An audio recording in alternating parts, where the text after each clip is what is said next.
غفور الرحیم ہے۔ یا ایھا الذین آمنوا لا تاکلوا الربا اضعافا مضاعفہ، اہل ایمان سود مت کھاؤ دوگنے پر دگنا۔ یہ جو کمپاؤنڈ انٹرسٹ ہے، بڑھتا چڑھتا رہتا ہے، یہ اصل میں پہلی آیت جو ہے سود کی حرمت میں وہ یہ ہے۔ بلکہ نوٹ کیجئے، جیسا کہ میں نے نوٹ کرا دیا تھا کل آپ کو، سب سے پہلے ایک مکی صورت میں سورہ روم میں بات آ گئی تھی، ما آتیتم من ربا لیربو فی اموال الناس فلا یربو عند اللہ وما آتیتم من زکاۃ تریدون وجہ اللہ فاولئک هم المضعفون۔ تو انفاق فی سبیل اللہ اور سود کو ایک دوسرے کے مقابل رکھ کر جو بھی اس سود کے اندر جو قباحت اور شناعت تھی وہ واضح کر دی، جیسے کہ شراب اور جوئے کی جو خرابی تھی اس کو سورۃ البقرہ میں بیان کر دیا تھا۔ اب یہاں وہ دوسرا آ گیا معاملہ کہ یہ کم سے کم سود کی شرح جو بہت زیادہ، جسے یوجری کہتے ہیں آج کل، یہ سود کے جو ذاتی مسائل کے لیے لیتے ہیں، ہمارے ہاں بھی ایسے سود خور موجود ہیں، بہت ہائی ریٹ آف انٹرسٹ پر وہ دیتے ہیں لوگوں کو قرض اور ان کا خون چوس جاتے ہیں۔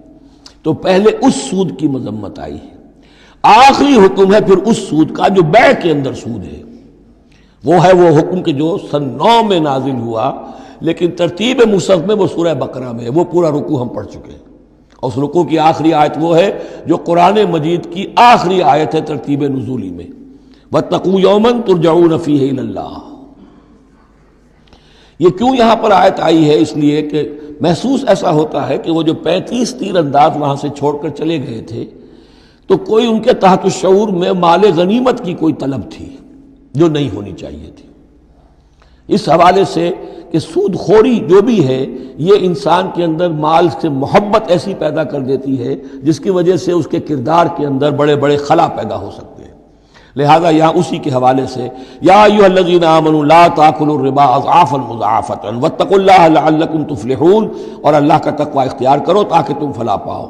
واتقوا النار التی اعدت للکافرین، اس آگ سے بچو، ڈرو اس آگ سے جو کافروں کے لیے تیار کی گئی ہے، بھڑکائی گئی ہے۔ وَأَطِیعُوا اللَّهَ وَالرَّسُولَ لَعَلَّکُمْ تُرْحَمُونَ، اور اللہ اور اس کے رسول کی اطاعت کرتے رہو تاکہ تم پر رحم کیا جائے۔ وَسَارِعُوا إِلَىٰ مَغْفِرَةٍ مِّن رَّبِّکُمْ، اور دوڑو اپنے رب کی مغفرت کے حصول کے لیے۔ وَجَنَّةٍ عَرْضُهَا السَّمَاوَاتُ وَالْأَرْضُ، اور اس جنت کو حاصل کرنے کے لیے جس کا پھیلاؤ آسمانوں اور زمین جتنا ہے۔ اعدت للمتقین، وہ تیار کی گئی ہے، سنواری گئی ہے، اس کا سنگھار کیا گیا ہے اہل تقوی کے لیے۔ الذین ینفقون فی السراء والضراء، وہ لوگ جو خرچ کرتے ہیں سود کے مقابلے میں انفاق، یہ تقابل پھر دیکھ لیجئے، جو خرچ کرتے ہیں سرائے خوشی میں بھی، والضراء خود تنگ دست ہے تب بھی کرتے ہیں چاہے تکلیف میں ہیں، والکاظمین الغیظ، اور وہ لوگ جو اپنے غصے کو پی جانے والے ہیں، والعافین عن الناس، اور وہ لوگ جو لوگوں کی خطاؤں سے درگزر کرتے ہیں انہیں معاف کر دیتے ہیں۔ واللہ یحب المحسنین، اللہ تعالیٰ ایسے محسنین کو پسند کرتا ہے، یہ درجہ احسان ہے، اسلام، ایمان، پھر احسان۔ والذین اذا فعلوا فاحشۃ او ظلموا انفسهم، اور اگر ان میں سے کبھی کسی سے کوئی غلطی ہو جاتی ہے کہ اگر وہ کر بیٹھیں کوئی کھلا گناہ، کوئی بے حیائی کا ارتکاب، یا اپنے اوپر کوئی اور ظلم کر بیٹھیں، ذکر اللہ، فوراً انہیں اللہ یاد آ جاتا ہے، فاستغفروا لذنوبہم، تو وہ اللہ تعالیٰ سے استغفار کرتے ہیں۔ یہ مضمون سورہ نساء میں آئے گا کہ اللہ تعالیٰ نے اپنے اوپر واجب ٹھہرایا ہے کہ جو شخص مسلمان صاحب ایمان کو خطا اس سے ہو جائے اور وہ فوراً توبہ کر لے، تو اللہ تعالیٰ جو ہے اس نے اپنے اوپر واجب ٹھہرا لیا ہے کہ اس کی دعا کو ضرور قبول کرے گا۔ وَمَن يَغْفِرُ الذُّنُوبَ إِلَّا اللَّهُ، اور کون ہے جو معاف کر سکے گناہوں کو سوائے اللہ کے۔ وَلَمْ يُصِرُّوا عَلَىٰ مَا فَعَلُوا، اور وہ اپنے اس غلط فعل پر اصرار نہیں کرتے، یعنی یہ کہ کرتے چلے جا رہے کرتے چلے جا رہے کرتے چلے جا، موت آ گئی تو اب توبہ کریں گے، تب توبہ نہیں ہے۔ ایک خطا ہو گئی، جذبات میں ہو گئی، بھول میں ہو گئی، فوراً ہوش آیا، فوراً جو ہے گڑ گڑائے، فوراً توبہ کی، عزم مصمم کیا اللہ دوبارہ نہیں کروں گا، پوری پشیمانی کے ساتھ اللہ کی جناب میں اپنے پورے صمیم قلب کے ساتھ توبہ کی، اللہ اس توبہ کی قبول کرنے کی ضمانت دیتا ہے۔ اولئک جزاؤہم مغفرۃ من ربہم، یہ وہ لوگ ہیں کہ جن کا بدلہ ہے ان کے رب کی طرف سے مغفرت، وجنات تجری من تحتہا الانہار خالدین فیہا، اور وہ باغات کہ جن کے نیچے یا جن کے دامن میں ندیاں بہتی ہوں گی اور وہ اس میں ہمیشہ ہمیش رہیں گے۔ ونعم اجر العاملین، اور بہت ہی اچھا بدلہ ہے عمل کرنے والوں کے لیے۔ قد خلت من قبلکم سنن فسیروا فی الارض، تم سے پہلے بھی بہت سی قومیں، بہت سے حالات اور واقعات گزر چکے ہیں. فسیروا فی الارض، تو زمین میں گھومو پھرو. فانظروا کیف کان عاقبۃ المکذبین، اور دیکھو کہ کیسا انجام ہوا ہے جھٹلانے والوں کا. جب ان کے قریش کے قافلے جاتے تھے وہ شام کی طرف، تو راستے میں تو جو قوم سمود کا مسکن بھی آتا تھا، وہ بستیاں بھی آتی تھیں جن میں کبھی حضرت لوط نے تبلیغ کی تھی، ان کے جو کھنڈرات تھے. تو یاد کرو کہ ان کے ساتھ کیا کچھ ہوا ہے.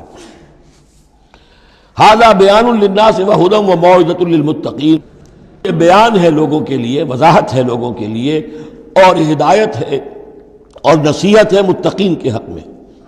ولا تہنوا ولا تحزنوا، یہ آیت بڑی اہم ہے. اور نہ کمزور پڑو اور نہ غم کھاؤ. وانتم الاعلون ان کنتم مؤمنین، ہمارا پختہ وعدہ تمہارے ساتھ یہ ہے کہ تم ہی سربلند ہوگے، آخری فتح تمہاری ہوگی، تم ہی سب سے اونچے ہوگے، بشرطے کہ تم مومن ہوئے. اور اس آیت کا میں حوالہ دیا کرتا ہوں. آج دنیا میں ہم ذلیل ہیں، اعلیٰ تو نہیں ہے، بلند تو نہیں ہے. نتیجہ کیا نکلتا ہے؟ ایمان نہیں ہے ہمارے اندر.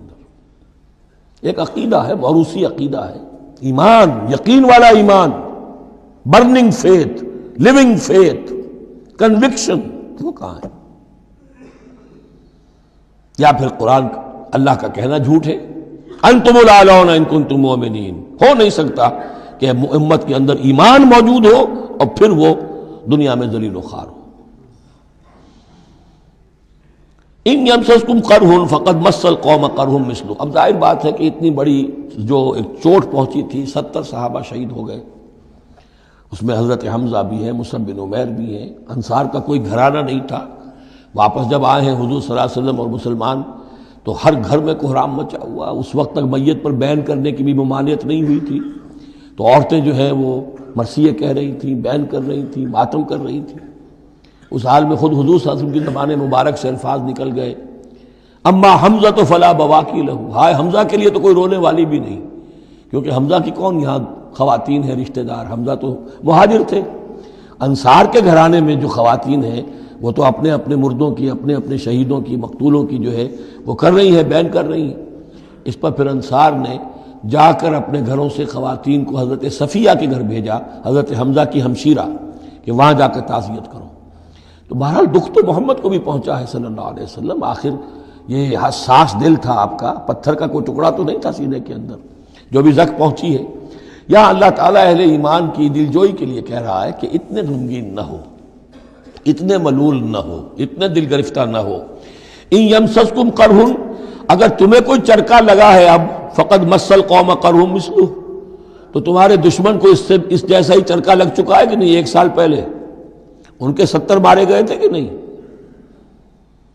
وَتِلْكَ الْأَيَّامُ نُدَاوِلُهَا بَيْنَ النَّاسِ، اور یہ تو دن ہیں جن کو ہم لوگوں میں الٹ پھیر کرتے رہتے ہیں، اونچ نیچ، ایک سی کیفیت ہم نہیں رکھتے.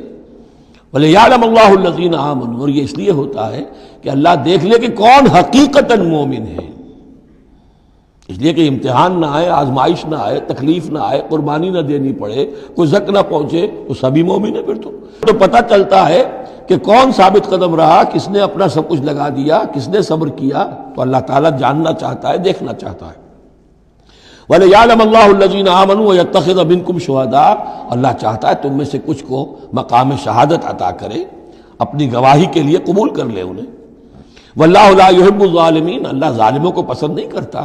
اگر تمہیں تکلیف پہنچی اس کا یہ مطلب نہیں ہے کہ اللہ تعالیٰ نے کفار کی مدد کی ہے، کفار کو پسند کیا، معاذ اللہ. وَلِيُمَحِّصَ اللَّهُ الَّذِينَ آمَنُوا وَيَمْحَقَ الْكَافِرِينَ، اور یہ اس لیے ہوا ہے کہ اللہ تعالیٰ اہل ایمان کو بالکل پاک کر دے. یعنی تمہارے ہاں اب خاص طور پر جو انصار مدینہ ہیں، جو ابھی ایمان لائے ہیں، ان میں کچھ کچے بھی ہیں، پکے بھی ہیں. اللہ چاہتا ہے کہ وہ پوری طریقے سے پک بھی جائیں، اور اگر کوئی کچا ہی رہنا ہے تو وہ کٹ بھی جائے، تاکہ جماعت کی بحثیت مجبوری جو ہے اس کی قوت کو ضعف نہ پہنچے. تو پاک کر لینا، تمحیص، بحث و تمحیص میں یہ لفظ ہم استعمال کرتے ہیں. بحث کہتے ہیں کھریدنے کو، جیسے جانور جو ہے، کوا جو ہے زمین کو کھرے گا، پھر جو اسے نظر آئے گا کوئی دانہ ہے یا کوئی کنکر ہے تو علیحدہ کرے گا، اور دانے کو کھائے گا، کنکر کو چھوڑ دے گا. تو بحث ہے کھریدنا، اور تمحیص ہے جدا کر دینا. جو اس کے لیے ایٹیبل ہے، جس کو کھانے کا اس کے لیے ہے صحیح، اس کو لے لے گا۔ تو اللہ تعالیٰ بھی تمہارے اندر جو گڑبڑ ہو گئے ہیں، کچھ مومن صادق بھی ہیں، کچھ منافق بھی ہیں، کچھ پختہ ایمان والے بھی ہیں، کچھ کمزور ایمان والے بھی ہیں، تو یہ تمہیز کی ہے اللہ نے، دکھا دیا یہ 300 اور یہ عبداللہ ابن ابی یہ منافق ہیں، تمہیں نظر آ گیا نہیں، ورنہ کیسے نظر میں آتا؟ وَلِيُمَحِّصَ اللَّهُ الَّذِينَ آمَنُوا، تاکہ اللہ تعالیٰ اہل ایمان کو بالکل خالص کر دے، وَيَمْحَقَ الْكَافِرِينَ، اور کافروں کو مٹا دے۔ ام حسبتم ان تدخلوا الجنہ، اب یہ آیت تقریباً وہی ہے وہ جو اس سے پہلے ہم پڑھ چکے ہیں، نوٹ کر لیجئے، وہاں وہ آیت نمبر 142 تھی، 214، اور یہاں 142 ہے، ڈیجٹس وہی ہیں، آگے پیچھے ان کی ترتیب بدلی ہوئی ہے، اور جمع کریں گے تو 7 کا حصہ بنے گا۔ آیت نمبر 214 تھی، ام حسبتم ان تدخلوا الجنہ ولما یاتکم مثل الذین خلوا من قبلکم مستهم الباساء والضراء وزلزلوا حتى يقول الرسول والذین آمنوا معه متى نصر اللہ الا ان نصر اللہ قریب۔ وہی ہے آیت اب یہ، ام حسبتم ان تدخلوا الجنہ، کیا تم نے سمجھا تھا کہ جنت میں داخل ہو جاؤ گے؟ وَلَمَّا يَعْلَمِ اللَّهُ الَّذِينَ جَاهَدُوا مِنْكُمْ، ابھی تو اللہ نے دیکھا ہی نہیں ہے تم میں سے کون واقعتاً جہاد کرنے والے ہیں، ابھی تو امتحان ہے، ابھی اس کے امتحان اور بھی ہیں، ابھی تو تمہارے لیے بڑی سے بڑی منزلیں، کڑی سے کڑی منزلیں آنے والی ہیں۔ وَلَمَّا يَعْلَمِ اللَّهُ الَّذِينَ جَاهَدُوا مِنْكُمْ وَيَعْلَمَ الصَّابِرِينَ، اور ابھی تو اللہ تعالیٰ نے دیکھا ہی نہیں ہے کہ کون ہے تمہارے اندر جو واقعتاً اللہ کی راہ میں صبر اور استقامت کا ثبوت دیتے ہیں۔ وَلَقَدْ كُنْتُمْ تَمَنَّوْنَ الْمَوْتَ مِنْ قَبْلِ أَنْ تَلْقَوْهُ، اور تمہارا حال یہ ہے کہ تم موت کی تمنا کرتے تھے اس سے پہلے کہ وہ ان سے ملاقات ہوئی۔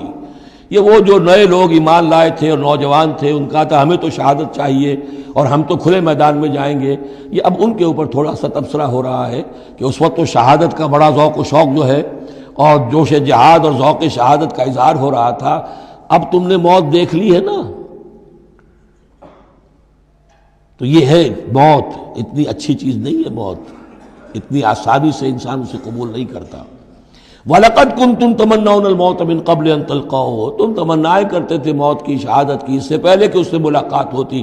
فَقَدْ رَأَيْتُمُوهُ وَأَنْتُمْ تَنْظُرُونَ، تو اب تم نے اسے دیکھ لیا ہے اپنی آنکھوں سے، نگاہوں سے موت نکلی ہے۔